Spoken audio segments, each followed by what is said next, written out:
Fala, meus amigos, tudo certo ou não? Você já agradeceu hoje? Eu queria deixar para você um vídeo para aqueles que têm dúvida em relação à ressurreição de Jesus. Mas como reflexão adicional a esse vídeo, eu queria te perguntar: se você não entregou a sua vida para Jesus porque você não acredita na ressurreição dele, que exemplo será que você tem dado aos seus filhos? E eu falo na posição de alguém que durante algum tempo não deu bom exemplo aos filhos, infelizmente. Dormi em sono profundo, até que um dia Jesus me encontrou e eu entendi a verdade do Evangelho, o sacrifício que foi feito na cruz por nós ainda pecadores. E isso mudou absolutamente tudo na minha vida e por consequência na vida da minha família. Em Provérbios 22:6 diz: ensina a criança no caminho que deve andar, e quando adulto não se desviará dele. Só por isso, só pelo impacto que você pode causar na sua descendência quando você entregar a sua vida para Jesus, você já deveria se voltar a Deus.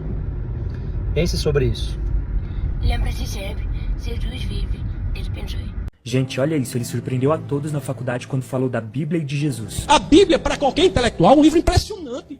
A Bíblia é um livro impressionante. São 66 livros, 39 do Antigo Testamento, 27 do Novo Testamento, escrito por cerca de 40 autores. Você vê livros sobre as mais diversas áreas. Você tem livros de estilos literários totalmente diferentes. Você pega livros históricos. O livro de Atos tem 84 fatos que são de maneira indubitável provados ou pela história ou pela arqueologia.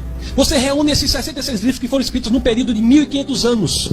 1500 anos, em lugares totalmente diferentes. Os livros de Moisés escritos em desertos, alguns livros escritos em prisão, alguns livros de Paulo. João escreveu o último dos livros, Apocalipse, na ilha de Patmos. Você olha para tudo isso e você não encontra uma só dificuldade que não tenha uma solução razoável. Não há contradição real na Bíblia. A pessoa vai escrever um livro só, eu vou escrever um livro mesmo. Eu tenho que revisar 1000 vezes, porque eu acho às vezes problema. Eu sozinho pensando dia e noite, fico pensando, ai meu Deus, amanhã eu acho contradição. O que eu vou falar de 40 autores escrevendo 66 livros num período de 15 séculos e você analisa, não há uma solução. Você olha para a pessoa de Jesus Cristo. Outra coisa que eu me impressionei sobre o cristianismo: o cristianismo é a única religião do mundo que é investigável. O que Paulo diz na 1 Coríntios capítulo 15, verso 14, é uma coisa impressionante.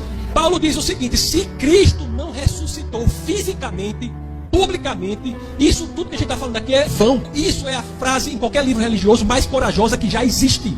Porque ele está colocando todo o sistema de cristianismo com base num fato público que pode ser investigado historicamente. Você vai analisar a investigação histórica da ressurreição de Cristo. Eu posso falar aqui de análise textual, posso falar de vários argumentos a favor da ressurreição de Cristo. Inclusive até Gary Habermas, que dedicou a sua vida ao estudo das coisas históricas da ressurreição de Cristo. Mas só para falar rapidamente, para terminar, que o rapaz ali fica levantando o papel. Mas ainda não chegou não. Ei, segura esse menino aí. Segura esse... Só para falar rapidamente. Só para falar aqui. Não. Segura aí. Não. Mas vamos, segura aí. Isso é rápido. Um minuto. Mas só vou falar só isso para você falar que a gente aqui não está lidando com a ficção. A gente não está lidando com a brincadeira. Você olha que a ressurreição de Cristo é uma coisa impressionante, tem várias provas. Uma delas, eu estava até conversando com alguém aqui, não sei se era o almoço, está conversando a mudança de testemunho dos apóstolos. Você olha que quando Jesus morre, quem eram os apóstolos? Era um povo frouxo. O povo frouxo, povo covarde. Quando Jesus morre, o que acontece? Pedro volta a pescar, tudo acaba, ninguém fala, aquele povo tudo frouxo. Morreu Jesus, todo com medo, não sei o quê. A experiência do Cristo ressuscitado, resurrecto, juntamente com o que acontece em Atos 2, você pega essa experiência, muda radicalmente a vida dessas pessoas. Como é que pessoas tão covardes, tão temerosas, se tornam pessoas tão corajosas, que se deixam torturar, perseguir, torturar e morrer, sem negar o fato histórico da ressurreição de Cristo. Todos os apóstolos de Cristo foram perseguidos, torturados e mortos, à exceção de João, que estava preso na ilha de Patmos, inclusive escreveu o Apocalipse. Todos os demais foram perseguidos, torturados e mortos sem negar. Por que teriam feito isso se isso não fosse a verdade? O que foi que ganharam com isso? Cristo é a verdade. Eu estou terminando agora. Cristo é a verdade. Se você analisar, essa é a verdade. Se você analisar as duas palavras que a filosofia grega mais se debruçavam sobre, e a filosofia grega é algo importante, professor, porque qualquer outra filosofia que é feita da filosofia grega até agora não passa de notas de rodapé a filosofia grega. A filosofia grega se tinha duas palavras com as quais eles lidavam e eles pesquisavam. Uma era a verdade, que em grego é aletheia.